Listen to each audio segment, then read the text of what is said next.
उत्तर प्रदेश में codeine cough syrup का मामला सड़क से सदन तक गूंज रहा है। मामले को लेकर सरकार विपक्ष आमने सामने है और आज विधानसभा के दौरान अंदर और बाहर कोडीन कफ सिरप मामले को लेकर सपा के विधायकों ने जमकर हंगामा प्रदर्शन किया। सपा विधायकों ने नेता विरोधी दल माता प्रसाद पांडे के नेतृत्व में विधानसभा परिसर में चौधरी चरण सिंह की प्रतिमा के सामने विरोध प्रदर्शन करते हुए हाथों में तख्तियां लेकर जोरदार नारेबाजी की और सरकार पर कफ सिरप घोटाले की निष्पक्ष जांच न कराने का आरोप लगाया।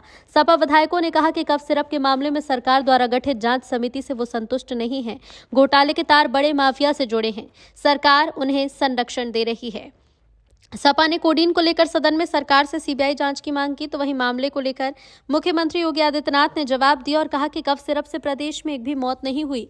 अब तक 79 अभियोग दर्ज किए जा चुके हैं, जिसमें 225 अभियुक्त नामजद हैं, 78 अभियुक्तों को गिरफ्तार किया गया है और 134 फर्मों पर छापेमारी की गई है।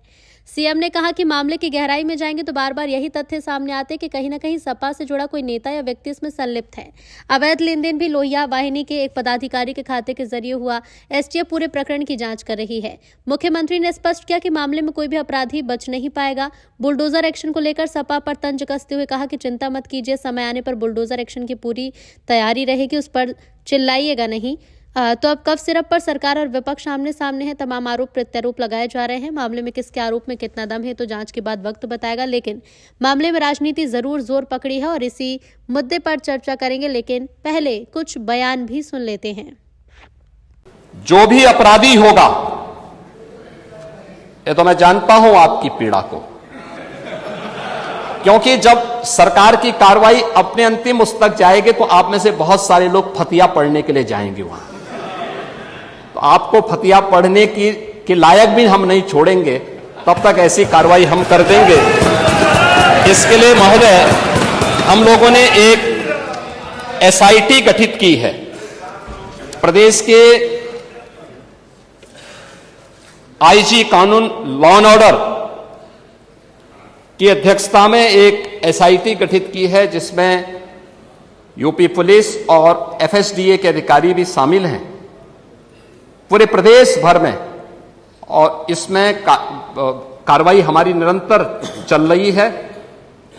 और जो भी इसमें दोषी होगा, इसमें हमें इस कार्रवाई करने में कोई संकोच नहीं होगा। अब तक हमने कार्रवाई भी की है और माफिया के खिलाफ कार्रवाई कैसे होती है, मुझे लगता है समाजवादी पार्टी से अच्छा कोई दूसरा उसका जो है जानकार नहीं होगा। समाजवादी पार्टी तो उसके बारे में बहुत अच्छी तरह पहले से परिचित है कि कैसे माफिया के खिलाफ कार्रवाई होनी चाहिए, और समाजवादी पार्टी की तड़पड़ाहट वह हम उसके माध्यम से समझ सकते हैं।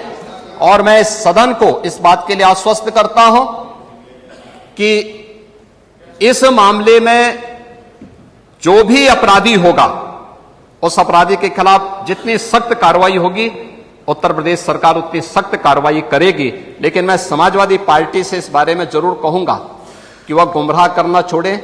उत्तर प्रदेश के अंदर कोई भी इससे संबंधित मौत के प्रकरण सामने अभी तक नहीं आए हैं, और इस पे कार्रवाई हमारी सरकार ने किया है।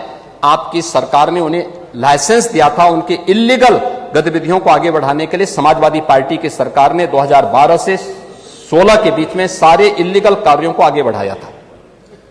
मैंने श्री बजट को संविधान के अंतर्गत सरकार को अधिकार है, उसे जब कोई खर्चे की जरूरत होती है, खर्चा कम होता है, तो उसको फिर कंसोलिडेटेड फंड से निकालने के लिए उसे अनुपूरक के रूप में सदन के पटल पर रखना पड़ता है, और सदन जब उसकी मंजूरी दे देता है तो सरकार वो पैसा खर्च कर पाती है, स्वतः नहीं ले पाती। इसलिए जब कभी इनको अधिकार है, सरकार को अधिकार है, और संविधान में व्यवस्था है अनुपूरक लाने का, अब ये देखना अनुपूरक किस लिए ला रहे हैं, इस पर बात होगी। सौभाग्यशाली है हम लोग कि इस देश के विकास के लिए आप सब लोगों का सौभाग्य है और देश की जनता का सौभाग्य है। उत्तर प्रदेश को सर्वोत्तम प्रदेश बनाने के लिए अनुपूरक बजट पेश हो रहा।